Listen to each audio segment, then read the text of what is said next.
بسم اللہ الرحمن الرحیم۔ السلام علیکم سامعین، کاشان بصیرت کے یوٹیوب چینل کے اوپر جو کتاب آج کل ہم مل کر پڑھ رہے ہیں اس کا نام ہے مذہب اہل بیت علیہم السلام، جس میں کہ مکتوب ہیں اور جواب مکتوب ہیں۔ پچھلی آڈیو میں ہم نے جواب مکتوب پڑھنے کا آغاز کیا تھا، صفحہ نمبر 75 تک پہنچے تھے۔ آئیے پیج نمبر 76 سے آگے کی طرف چلتے ہیں۔ جناب عمار بن یاسر سے مروی ہے، کیا حضرت نے فرمایا۔ اب یہاں پر یاسر کے اوپر ہمیں اشارہ دیا گیا ہے کہ ہم بریکٹ میں پڑھ لیں، تو آئیے پڑھتے ہیں کہ طبرانی نے کبیر میں، ابن عساکر نے اپنی تاریخ میں اس حدیث کو نقل کیا ہے۔ کنز الاعمال جلد نمبر 6 صفحہ نمبر 154 پر بھی موجود ہے۔ یہ ہمیں حاشیے میں پڑھنے کو ملا۔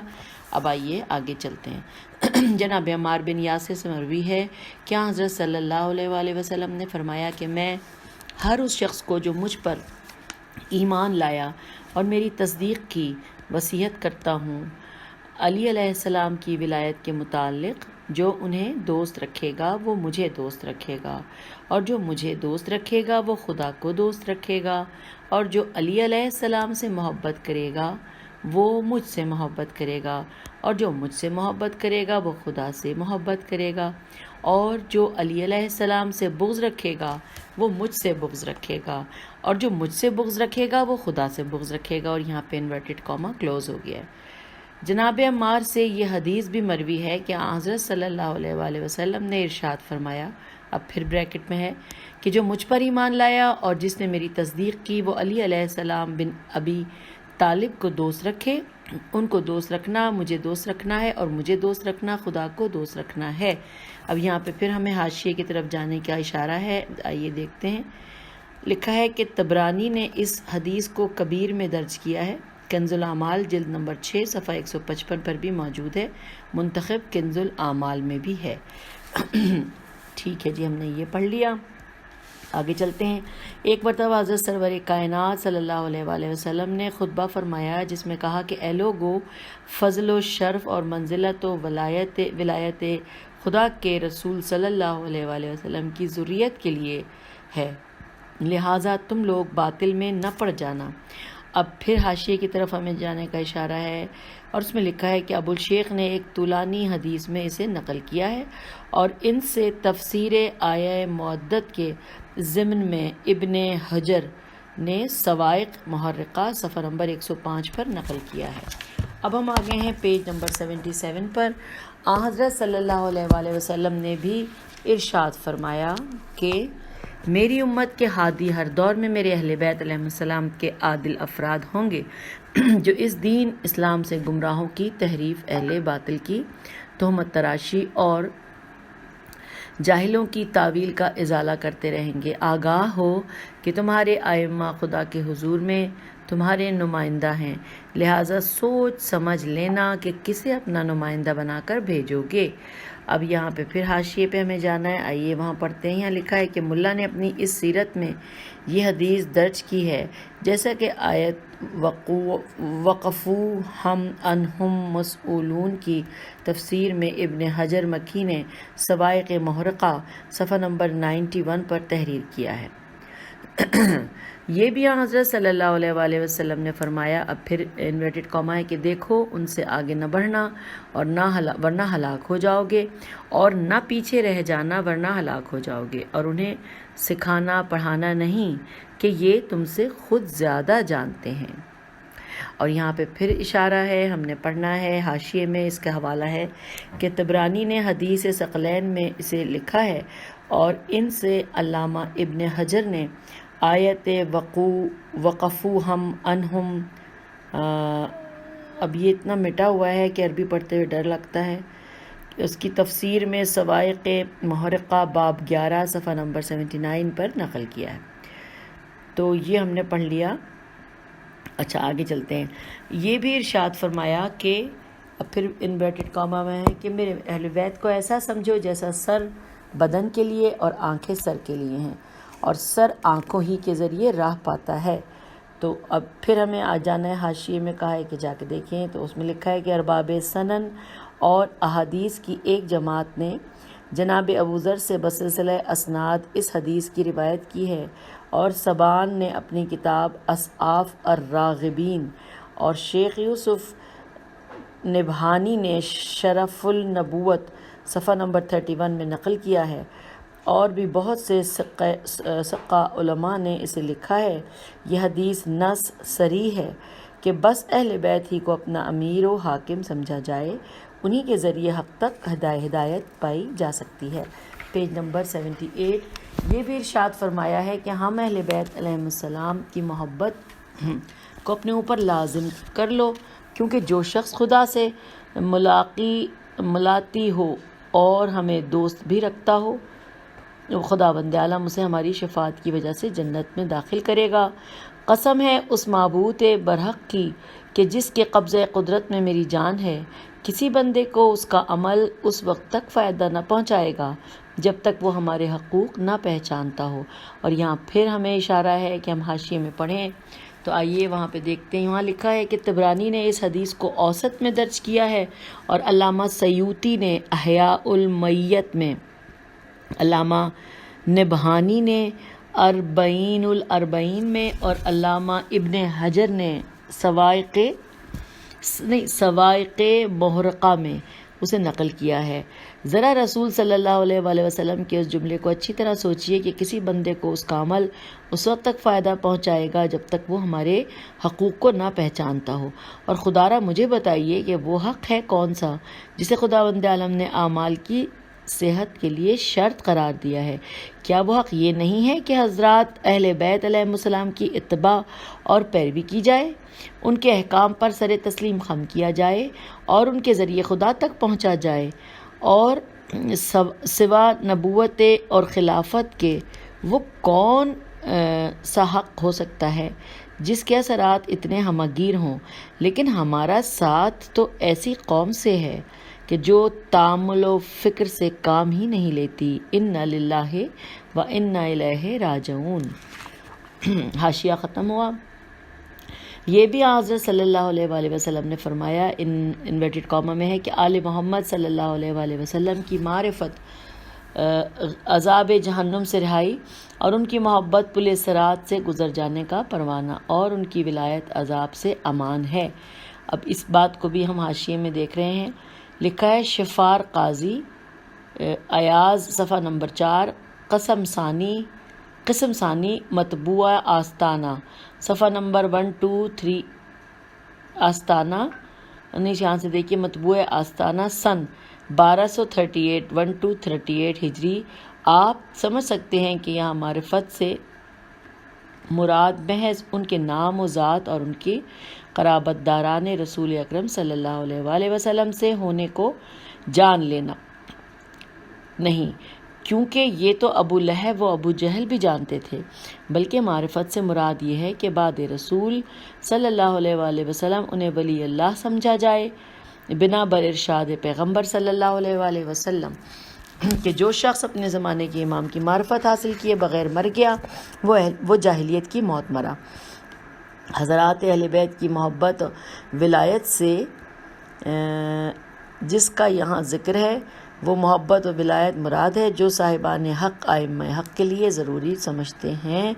سچے اور حقیقی ائمہ کے ساتھ جو محبت و ولایت لازم و واجب ہے، وہی محبت اہل بیت علیہ السلام سے ہونی چاہیے۔ پیج 79۔ یہ بھی آپ نے فرمایا کہ یہ انورٹڈ کامہ میں ہے کہ قیامت کے دن موقف حساب سے کسی شخص کے پیر نہیں ہٹیں گے، یہاں تک کہ اسے پوچھا جائے گا کہ تم نے اپنی عمر کن باتوں میں گزاری، اپنے جسم کو کس کام میں لائے، مال کو کن امور میں صرف کیا اور کہاں سے حاصل کیا۔ نیز اس سے ہم اہل بیت علیہ السلام کی محبت کے متعلق بھی سوال کیا جائے گا۔ یہاں پہ انورٹڈ کامہ کلوز ہے، اور حاشیے میں جا کے دیکھنے کا اشارہ ہے کہ ہم مزید دیکھتے ہیں کہ یہ بات اور کہاں سے ہمیں ملے گی۔ حاشیے میں لکھا ہے کہ اگر حضرات اہل بیت خداوند عالم کی جانب سے اس منصب پر فائز نہ ہوتے جو مستجب اطاعت و اتباع ہے، تو ان کی محبت کو اتنی اہمیت کبھی حاصل نہ ہوتی۔ اس حدیث کو طبرانی نے ابن عباس سے روایت کیا ہے اور ان سے علامہ سیوطی سین یہ واو تو چھٹیے نے احیاء المیت میں اور نبہانی نے اپنی اربعین میں نیز اور بھی متعدد علماء اعلام نے نقل کیا ہے۔ آگے پڑھتے ہیں کہ یہ بھی ارشاد فرمایا ہے کہ اب یہ ارشاد پھر انورٹڈ کاما میں ہے کہ اگر کوئی شخص رکن و مقام کے درمیان اپنے دونوں قدم جمائے عمر بھر نماز پڑھتا رہے اور روزہ رکھتا رہے مگر آل محمد صلی اللہ علیہ وآلہ وسلم سے وہ بغض رکھتا ہو تو وہ جہنم ہی میں جائے گا۔ اور اس کے بارے میں پھر ہمیں حاشیے میں پڑھنے کے لیے بتایا ہے، آئیے پڑھتے ہیں۔ یہاں لکھا ہے کہ اس حدیث کو طبرانی اور امام حاکم نے روایت کیا ہے، جیسا کہ علماء نبہانی کی اربعین یعنی کتاب کا نام ہے اربعین اور علامہ سیوطی کی احیاء المیت میں مذکور ہے۔ یہ حدیث سابق والی حدیث قسم ہے اس ذات برحق کی کہ جس کے قبضہ قدرت میں میری جان ہے، کسی بندے کو اس کا عمل اس وقت تک فائدہ نہ پہنچائے گا کہ جب تک وہ ہمارے حقوق کو پہچانتا نہ ہو۔ یہ حدیث تھی۔ اس کی نظیر ہے، انصاف فرمائیے کہ آل محمد سے دشمنی خدا اور رسول سے دشمنی نہ ہوتی تو ان کے دشمن کے اعمال رائے گا کیوں جاتے، اور اگر یہ حضرات جانشین و قائم مقام پیغمبر نہ ہوتے تو یہ منزلت انہیں کیسے حاصل ہو سکتی تھی۔ امام حاکم اور ابن جان ہی لکھا ہے، ابن حبان شاید ہوگا، نے اپنی حدیث کی کتابوں میں اور یہ بریکٹ میں ہے کہ جیسا کہ علامہ نبہانی کی اربعین اور سیوطی کی احیاء المیت میں مذکور ہے، بریکٹ کلوز۔ ابو سعید سے روایت کی ہے کہ پیغمبر صلی اللہ علیہ وآلہ وسلم نے فرمایا، یہ سب ابھی ہم حاشیے میں پڑھ رہے ہیں، جب حاشیہ ختم ہوگا تو میں بتاؤں گی، نے فرمایا، یہ پھر یہاں پہ انورٹڈ کاما میں ہے کہ قسم ہے اس ذات کی جس کے قبضے میں میری جان ہے، جو شخص بھی ہم اہل بیت سے بغض رکھے گا وہ جہنم میں جائے گا۔ اور طبرانی نے اب یہ پھر بریکٹ میں ہے کہ جیسا کہ نبہانی کی اربعین اور سیوطی کی احیاء المیت میں مذکور ہے، بریکٹ کلوز، کہ طبرانی نے امام حسن علیہ السلام سے روایت کی ہے، امام حسن علیہ السلام نے معاویہ بن خدیج سے فرمایا، انورٹڈ کاما، دیکھو خبردار ہم اہل بیت سے بغض نہ رکھنا، کیونکہ حضرت سرور کائنات صلی اللہ علیہ وآلہ وسلم فرما چکے ہیں کہ جو شخص ہم سے بغض رکھے گا یا ہم سے حسد کرے گا قیامت کے دن حوض کوثر سے آتشیں کوڑوں کے ذریعے بھگایا جائے گا۔ یہاں پہ انورٹڈ کاما کلوز ہو گئے۔ ایک مرتبہ حضرت نے خطبہ فرمایا کہ اے لوگو، جس شخص نے ہم اہل بیت علیہ السلام سے بغض رکھا خدا بند عالم قیامت کے دن اسے دین یہود پر محشور کرے گا۔ طبرانی نے اس حدیث کے اوسط میں روایت کی ہے، جیسا کہ احیاء المیت اور اربعین میں ہے۔ تو یہ ہم نے حاشیہ پڑھ لیا، نہیں ابھی حاشیہ، ہاں جی بالکل پڑھ لیا میں ہے، تو یہ حاشیے کی گفتگو ختم ہو گئی، اور اب اسی کے ساتھ ساتھ ہم نے پیج 79 بھی ختم کر لیا۔ اب پیج 80 کے اوپر آ گئے ہیں، اس میں لکھا ہے کہ یہ بھی ارشاد فرمایا کہ، اب یہ پھر انورٹڈ کاما میں ہے، کہ جو شخص محبت آل محمد صلی اللہ علیہ وآلہ وسلم پر مرے گا وہ شہید مرے گا۔ دیکھو جو محبت آل محمد صلی اللہ علیہ وآلہ وسلم پر مرے گا وہ مغفور مرے گا، سارے گناہ اس کے بخش دیے جائیں گے۔ دیکھو جو محبت آل محمد پر مرے گا گویا وہ اپنے تمام گناہوں سے توبہ کر کے مرا۔ دیکھو جو محبت آل محمد صلی اللہ علیہ وآلہ وسلم پر مرا وہ مومن اور کامل الایمان مرے گا۔ دیکھو جو محبت آل محمد پر مرا ملک الموت اسے جنت کی بشارت دیں گے، پھر منکر و نکیر جنت کی خوشخبری دیں گے۔ دیکھو جو محبت اہل بیت علیہ السلام پر مرا جنت میں یوں سوار کر لے جایا جائے گا جیسے دلہن اپنے خاوند کے گھر لے جائی جاتی ہے۔ دیکھو جو محبت اہل بیت علیہ السلام پر مرا اس کے لیے قبر میں 2 دروازے جنت کے کھول دیے جائیں گے، سبحان اللہ۔ دیکھو جو محبت اہل بیت علیہ السلام پر مرا اس کی قبر کو اللہ زیارت گاہ ملائکہ رحمت بنا دے گا، سبحان اللہ۔ دیکھو جو محبت آل محمد صلی اللہ علیہ وآلہ وسلم پر مرا وہ سنت و جماعت پر مرے گا۔ دیکھو جو بغض آل محمد محمد پر مرا وہ قیامت کے دن یوں آئے گا کہ اس کے دونوں آنکھوں کے درمیان یہ لکھا ہوگا کہ یہ رحمت خدا سے مایوس ہے، اور یہاں پہ انورٹڈ کاما کلوز ہو گیا۔ اور یہ چیز سامعین یہاں میں تھوڑا سا یہ اپنی رائے دینا چاہتی ہوں کہ یہ حدیث پڑھ کے رونگٹے کھڑے ہو جاتے ہیں، اور انسان شکر ادا کرتا ہے، کتنا شکر ہے کہ ہم اہل بیت علیہ السلام کے ماننے والے ہیں، اور ہم اس پر جتنا بھی شکر ادا کرے کم ہے۔ آئیے ہم آگے پڑھتے ہیں۔ غرض یہ کہ آخر خطبے تک آپ صلی اللہ علیہ وآلہ وسلم نے اسی کی توضیح فرمائی ہے۔ یہ خطبہ حضرت صلی اللہ علیہ وآلہ وسلم کا خطبہ اسما، عین صاد میم الف، اور اسما کے حوالے سے حاشیے میں پہلے پڑھ لیتے ہیں۔ یہاں لکھا ہے کہ امام ثعلبی سے عین لام بے چھوٹی نے اس حدیث کو اپنی تفسیر کبیر میں آیہ معدت کی تفسیر میں حریر بن عبداللہ بجلی سے روایت کیا ہے، اور علامہ خشری ہوگا نے بطور مسلمات اس حدیث کو اپنی تفسیر میں درج کیا ہے۔ یہ حاشیے کی گفتگو یہاں پہ ختم۔ آگے پڑھتے ہیں وہاں سے شروع سے کہ غرض یہ کہ آخری خطبہ تک آپ صلی اللہ علیہ وآلہ وسلم نے اسی کی توضیح فرمائی ہے۔ یہ خطبہ حضرت کا خطبہ اسما کے نام سے مشہور ہے، اور تمام محققین علماء اہل سنت نے اپنی کتابوں میں اس خطبے کو درج کیا ہے۔ اس خطبے میں حضرت صلی اللہ علیہ وآلہ وسلم نے بہتوں کی تمناؤں پر پانی پھیر دیا تھا۔ ان احادیث کے کل مضامین متواتر ہیں، خصوصاً بطریق اہل بیت علیہ السلام، تو اور زیادہ حضرت صلی اللہ علیہ وآلہ وسلم نے آل محمد صلی اللہ علیہ وآلہ وسلم کے اس قدر فضائل جو بیان کیے، ان کی محبت کی اتنی تاکید جو کی، ان کی ولایت کو بکرات و مرات اٹھتے بیٹھتے بیان جو کیا، وہ کیا صرف اس وجہ سے کہ یہ حضرات آپ صلی اللہ علیہ وآلہ وسلم کے عزیز و قرابت دار تھے؟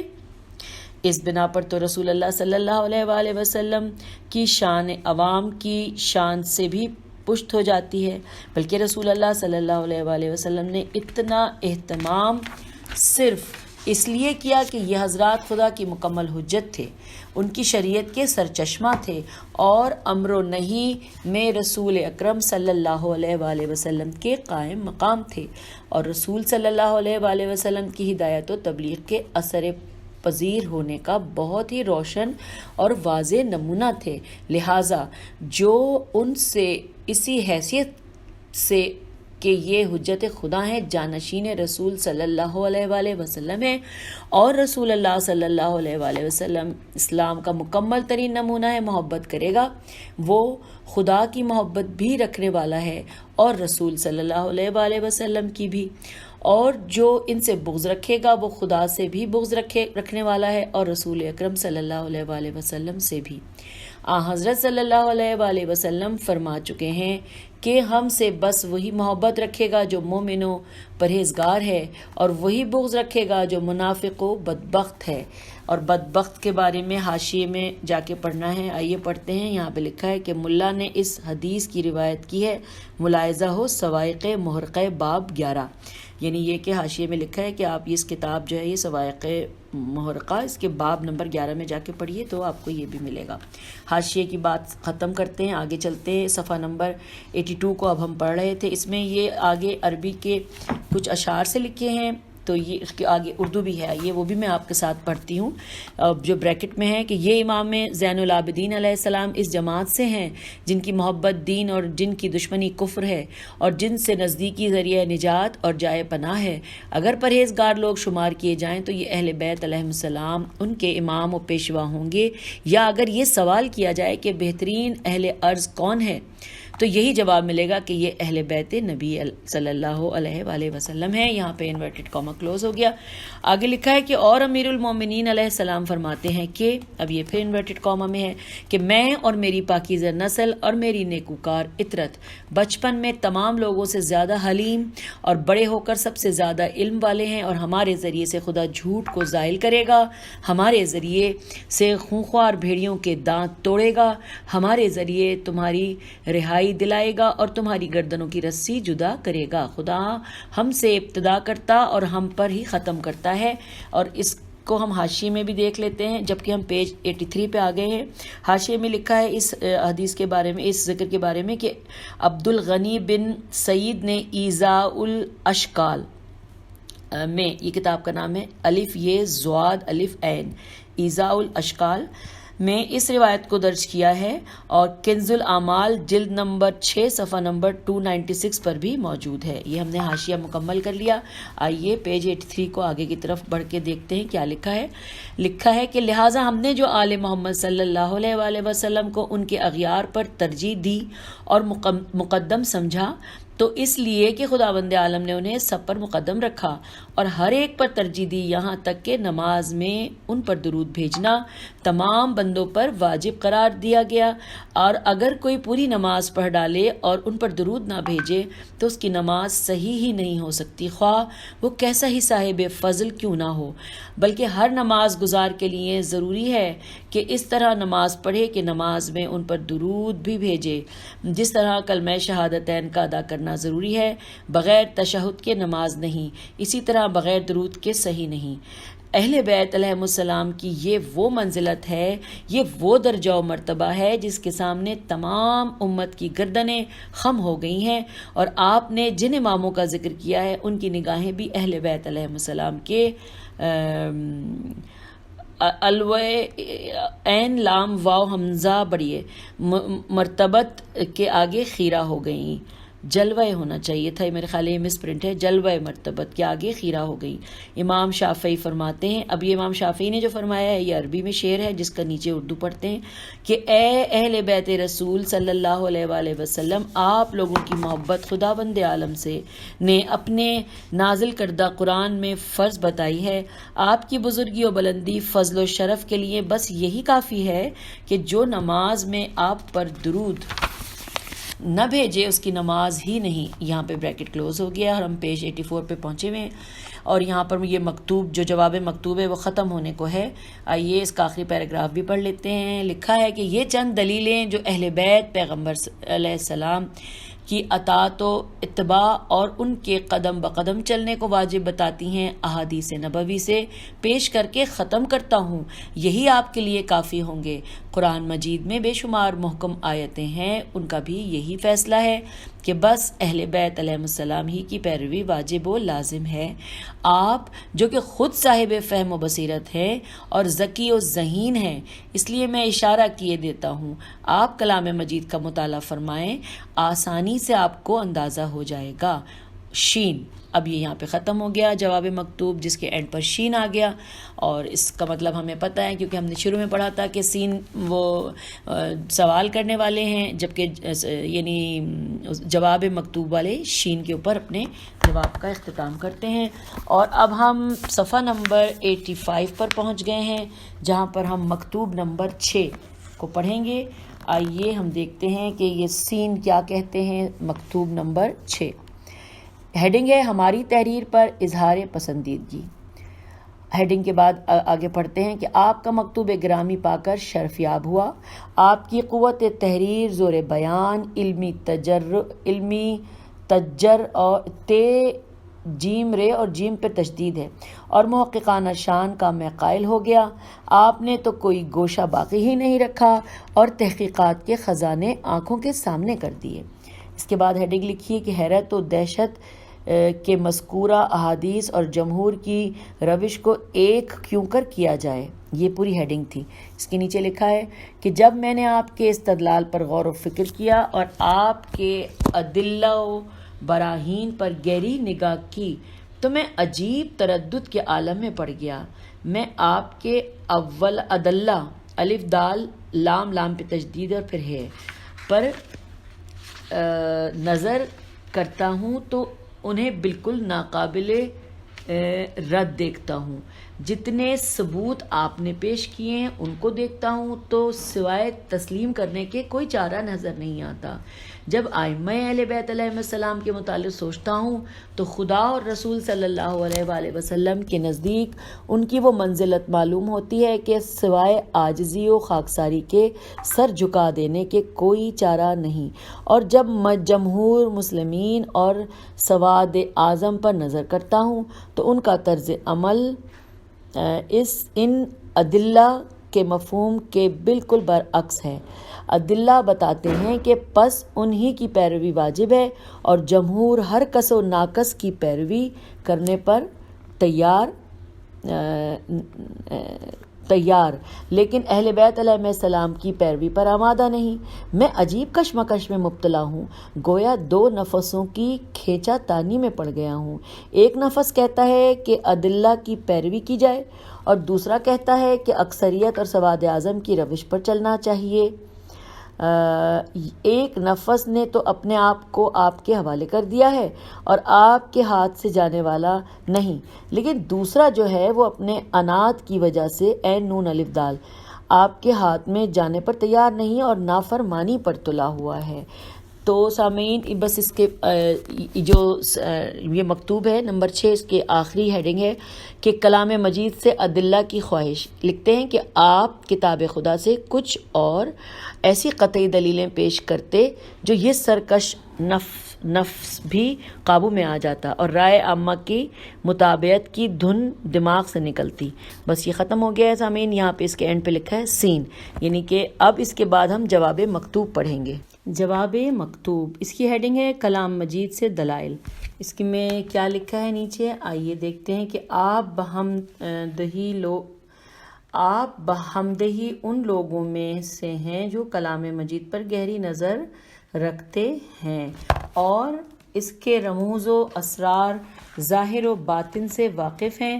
آپ خود غور فرمائیے کہ کیا اور کسی کے متعلق بھی ایسی واضح آیتیں نازل ہوئی ہیں جیسی کہ اہل بیت طاہرین علیہ السلام کی شان میں نازل ہوئی ہیں؟ کیا کلام مجید کی محکم آیتوں سے نے سوائے اہل بیت علیہ السلام کے کسی اور کی طہارت و پاکیزگی کا حکم لگایا؟ اب یہاں پہ پھر اشارہ ہے کہ حاشیے میں پڑھیں۔ اچھا ایک بات بتاؤ نا سامعین، یہ دیکھیں یہ جو پوری کتاب ہے اس میں نے یہ غور کیا ہے کہ میں پڑھ رہی ہوں، آپ سن رہے ہیں، اس میں کیونکہ دلائل اور ریفرنسز دیے گئے ہیں، اس لیے ان ریفرنسز اور وہ تمام ریفرنسز حاشیے میں دیے گئے ہیں، یعنی آدھی کتاب تو ویسے ہے اور آدھی کتاب ہم جو پڑھتے ہیں وہ حاشیے میں لکھی ہوئی ہے نا، تو اس کا اپنا مزہ ہے۔ چلیے جی آگے پڑھتے ہیں کہ جب انہوں نے کہا ہے کہ طہارت اور پاکیزگی کا حکم لگایا اور اب پھر ہمیں اشارہ ہے کہ ہم حاشیے میں پڑھیں۔ حاشیے میں لکھا ہے کہ جیسا کہ آیت تطہیر ان سے ہر رجز و گندگی دور ہونے کو بتاتی ہے۔ اب آئیے پیج پہ آگے لکھا ہے کہ اہل بیت علیہ السلام کے لیے جیسی آیات تطہیر نازل ہوئی، کیا دنیا بھر کے لوگوں میں سے کسی ایک کے لیے نازل ہوئی؟ اب یہ سوالیہ نشان ہے اور یہاں پر حاشیے میں جانے کو کہا ہے اور وہاں پہ لکھا ہے کہ ہرگز نہیں، اہل بیت علیہ السلام کی یہ وہ فضیلت و شرف ہے جس میں ان کا کوئی شریک نہیں۔ اب دوبارہ ہم صفحے کی طرف چل رہے ہیں کہ کیا قرآن مجید نے اہل بیت علیہ السلام کے علاوہ کسی اور کی محبت و مودت واجب ہونے کو بتایا ہے؟ یہ بھی سوالیہ نشان کے ساتھ ہے اور حاشیے میں بھی پڑھنا ہے۔ یہاں پہ لکھا ہے کہ ہرگز نہیں بلکہ صرف انہی کے ساتھ یہ فضیلت مخصوص ہے، خداوند کریم نے بس انہی کی محبت فرض قرار دی ہے اور اس مخصوص فضیلت سے ان کو ہر کہ و مہ یعنی کاف ہے اور پھر واو اور پھر میم ہے پر شرف بخشا۔ چنانچہ ارشاد ہوتا ہے، کہہ دو اے رسول اکرم صلی اللہ علیہ وآلہ وسلم کہ ہم تم سے اپنی رسالت کا کوئی اجر نہیں طلب کرتے سوا اپنے قرابت داروں کی محبت کے، اور جو شخص نیکی حاصل کرے گا بریکٹ میں کہ یعنی ان سے محبت رکھے گا بریکٹ کلوز، اس کے لیے اس کی خوبی میں اضافہ کریں گے۔ بے شک اب پھر بریکٹ میں کہ اللہ محبت کرنے والوں کو بڑا بخشنے والا ہے اور ان کی محبت کا بڑا قدردان ہے۔ یہاں پہ بریکٹ کلوز ہو گیا۔ تفسیر ثعلبی سے عین لام بے چھوٹیے میں ابن عباس سے روایت ہے کہ نیکی سے آل محمد کی دوستی مراد ہے، اور علامہ زمخشری زے میم خے شین رے چھوٹیے صاحب کشاف نے صدی سے سین دال یہی لکھی ہے، صدی سے ہی یہی روایت کی ہے۔ دیکھیے تفسیر کشاف جلد نمبر 3 صفحہ نمبر 68 مطبوع مصر میم سوادرے۔ اچھا جی یہ حاشیے کی ہم نے پڑھ لیا، اب آگے چلتے ہیں۔ آگے لکھا ہے کہ کیا آیہ مباہلہ اہل بیت علیہ السلام کے علاوہ کسی اور کے متعلق لے کر جبرائیل نازل ہوئے؟ یا پھر سوالیہ نشان ہے اور پھر حاشیے میں دیکھنے کو کہا ہے اور حاشیے میں لکھا ہے آیہ مباہلہ بھی بس انہی کے متعلق بالخصوص نازل ہوئی۔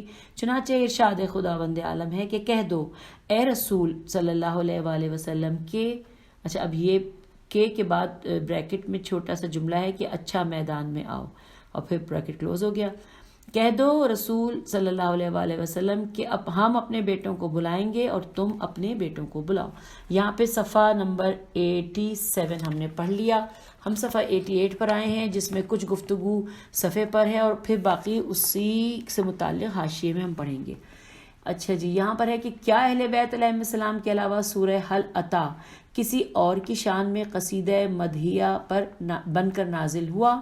یا پھر سوالیہ نشان ہے. اور ساتھ ہی ہمیں حاشیے میں جا کے دیکھنا ہے کہ وہاں پہ ہے کہ پورا سورہ حل عطا اہل بیت علیہ السلام کی مدح اور ان کے دشمنوں کی مذمت میں نازل ہوا ہے. اب حاشیے سے ہٹ کے ہم پھر صفحے پہ آ گئے کہ کیا اہل بیت علیہ السلام ہی خدا کی وہ رسی نہیں جن کے متعلق خدا نے فرمایا کہ وَاعْتَصِمُوا بِحَبْلِ اللَّهِ جَمِيعًا وَلَا تَفْرَقُوا. یہ ترجمہ کہ تم سب اللہ کی رسی کو، خدا کی رسی کو مضبوطی سے پکڑے رہو اور پراگندہ نہ ہو.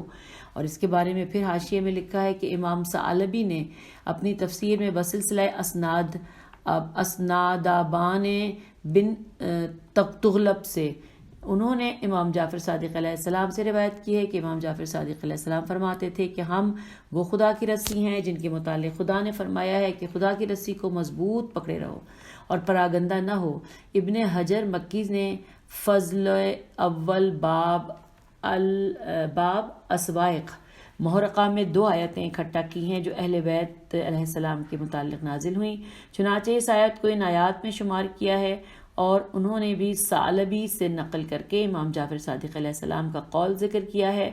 ابھی بریکٹ میں کہ رشفت السادی میں امام شافعی کے یہ اشعار مذکور ہیں. اچھا یاد رہے کہ ابھی ہم یہ حاشیہ ہی پڑھ رہے ہیں اور حاشیے میں بھی یہ اشعار ہیں جس کے آگے اردو میں لکھا ہے کہ جب میں نے دیکھا کہ اہل بیت علیہ السلام کے بارے میں لوگوں کو ان کے مذہب گمراہی اور جہالت کے سمندر میں لے جا رہے ہیں تو میں خدا کا نام لے کر سفینہ نجات پر سوار ہو گیا.